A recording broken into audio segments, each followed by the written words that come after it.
The German Empire, officially born in 1871, did not emerge from nowhere. Its story stretches back more than 1,000 years to the rise of the Holy Roman Empire in the 9th century. For centuries, Central Europe was a mosaic of kingdoms, duchies, and powerful free cities, each with its own laws, armies, and ambitions. The Holy Roman Empire, once a dominant force, gradually weakened, leaving room for new powers to rise. Among them, the Habsburgs ruled vast territories and often held the imperial crown, while Prussia grew silently into a formidable military powerhouse. This is the story of how a fragmented land became a unified German empire, and how centuries of conflict, ambition, and shifting borders shaped modern Germany. The German Empire was formally unified in 1871, but its roots go back over 1,000 years to the founding of the Holy Roman Empire in the 9th century. By the 18th century, the political and military influence of the Holy Roman Empire had diminished significantly compared to the empire. Regions enjoyed varying levels of autonomy and governance structures, ranging from independent kingdoms and duchies to independent free cities.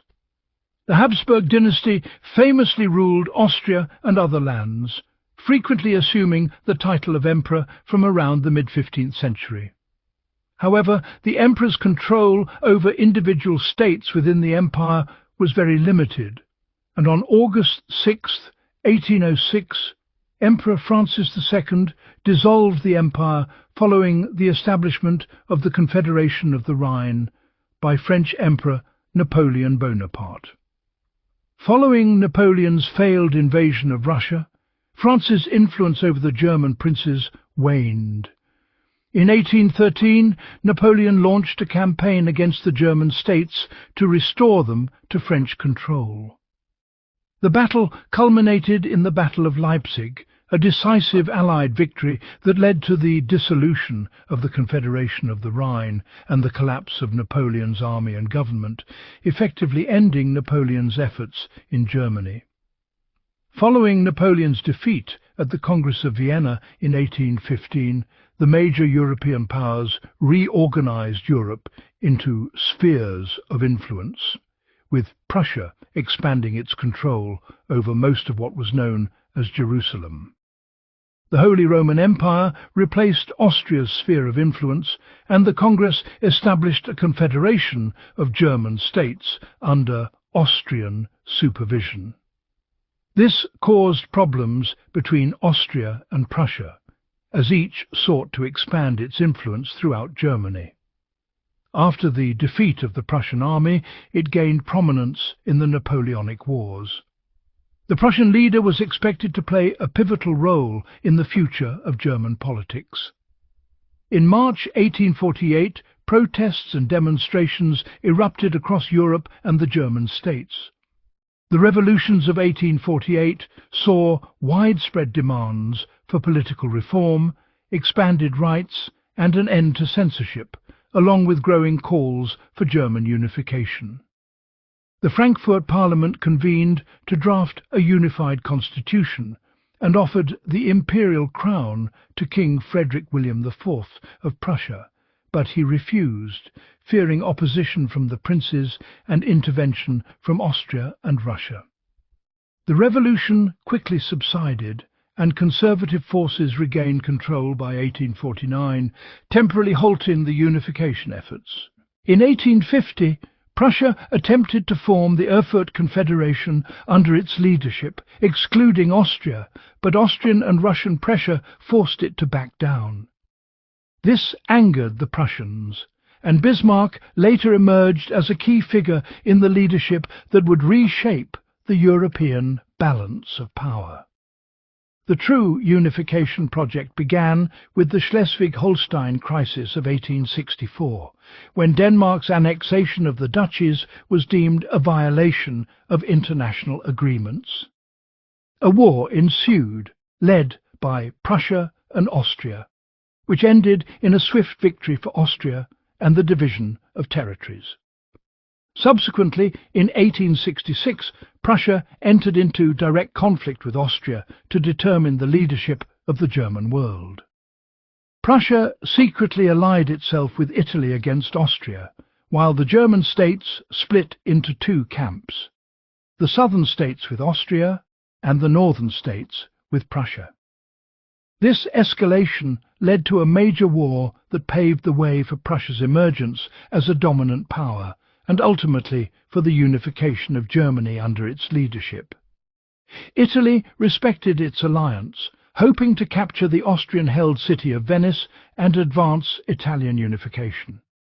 On June 14, 1866, its valuable forces, along with its allies, launched an attack on Austria in what later became known as the Austro-Prussian War.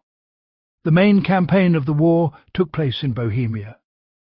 Prussian General Helmuth von Moltke planned the war meticulously, quickly mobilizing the Prussian army and advancing across the border into Saxony and Bohemia, where the Austrian army was concentrating on invading Silesia.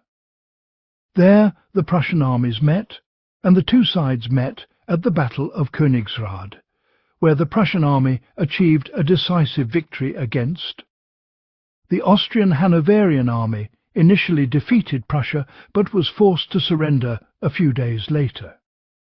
His armies fought a campaign in the southwest that reached Nuremberg and Frankfurt. The Austrians were more successful in their war with Italy, defeating the Italians on land and sea. However, the Italians were able to secure Venice under the Treaty of Vienna, signed on October 12th. Austria ceded the province of Venice to Italy and was forced to withdraw from German affairs after the North German Confederation Treaty, under pressure from Prussia. Prussia annexed Schleswig, Holstein and Hanover, along with several other smaller German states, and became the North German Confederation after the adoption of the North German Constitution, which established the flag and governmental and administrative structures in 1870. The Spanish throne, vacant since the deposition of Queen Isabella II in 1868, was offered to Prince Leopold, a relative of the Prussian royal family. Prussian Chancellor Otto von Bismarck persuaded Leopold to accept the Spanish throne in June 1870. This move caused great concern in France, which felt threatened by the possibility of Prussia forming an alliance against it in Spain. Leopold's candidacy was withdrawn under French diplomatic pressure. Bismarck issued the French telegram on July 14th.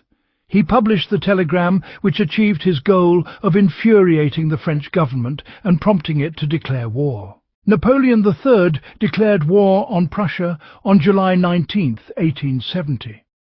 His military advisers assured him that the French army was capable of defeating Prussia, and that such a victory would restore his waning popularity in France.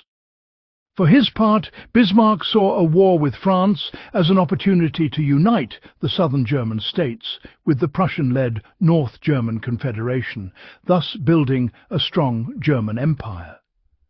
The Germans enjoyed a numerical superiority, which was in line with Bismarck's hopes. The southern German states considered France the aggressor in the conflict and therefore sided with Prussia. Repression was essential for the army, which planned for rapid and organized movements of large numbers of troops to the combat zones. The effective German mobilization contrasted with the confusion and delays that prevailed on the French side after the repulse of the Battle of Worth on August 6, 1870. The French right wing, under Marshal MacMahon, retreated westward the same day, about 40 miles to the northwest. The commander of the French left wing, Marshal Bazaine, was isolated and retreated west to the fortress of Metz. The German right wing halted its further withdrawal at the battles of Mars-la-Tour and Gravelotte on August 16 and 18, respectively. It then retreated indefinitely behind the defences of Metz. The French right wing was under the command of Mack. Marne, accompanied by Napoleon himself, attempted to rescue Bazaine, but the Germans encircled them in the Soudan on August 31st. The following day, the Germans rained down deadly artillery fire from the surrounding heights. The Battle of the Soudan was a disaster for the French, trapped on the Belgian border. The French lost 17,000 men and were forced to surrender on September 2nd. Some 104,000 officers, including Napoleon and MacMahon, were captured as Bazaine's army was still besieged in Metz. The outcome of the war was effectively decided by the surrender.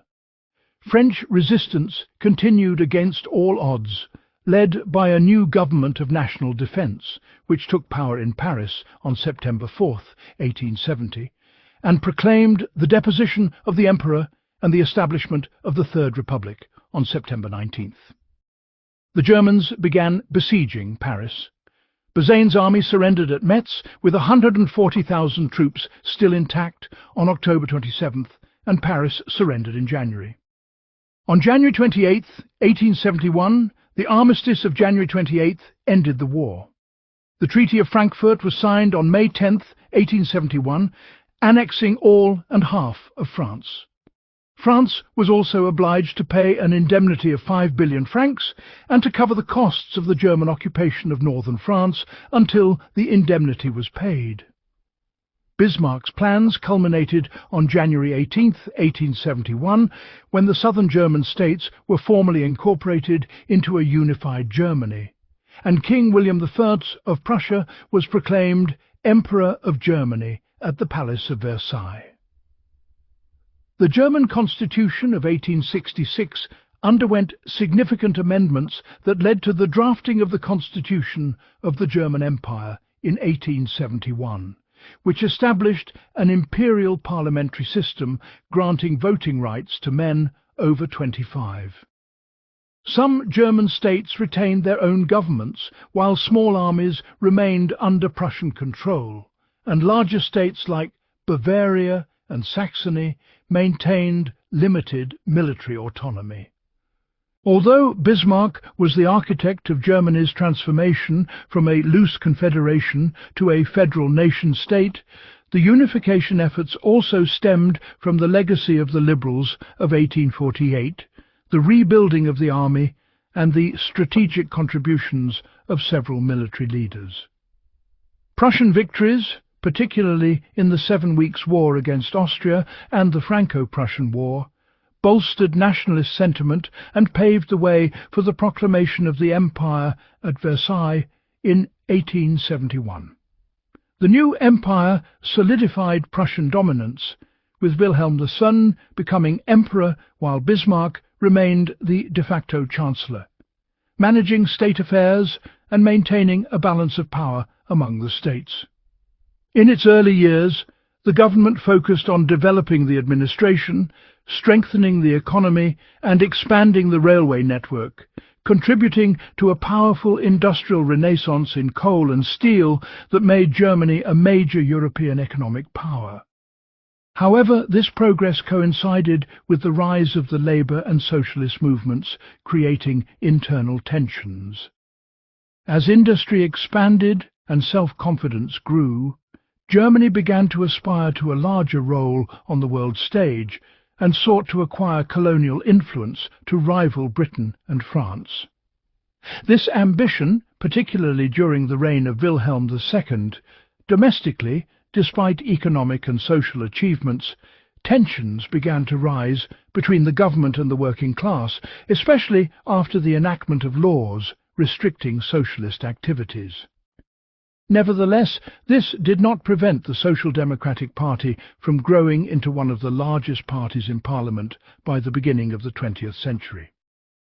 Meanwhile, challenges persisted among the various German states, each striving to maintain its autonomy within the empire, creating a complex mix of local and national loyalties within the new state. Then, in the 20th century, international rivalries and political tensions led Germany into World War I, which ended with the collapse of the empire and the fall of the monarchy in 1918. This was followed by the fragile Weimar Republic, which faced severe economic and political crises that paved the way for the rise of Nazism. Hitler's expansionist policies led to the outbreak of World War II, which ended in widespread devastation and the division of Germany into East and West, under Soviet and Western influence respectively. After 1949, West Germany developed into a prosperous democracy with a strong economy, while East Germany was subjected to strict communist rule. In 1990, following the fall of the Berlin Wall, the country was reunified, and modern Germany began building a unified democracy based on an advanced industrial economy and an influential political position within the European Union. Today, Germany is one of the world's strongest economies and a pivotal power in Europe, combining its deep historical legacy with its ability to reinvent itself repeatedly throughout the ages. Don't forget to subscribe. See you next time.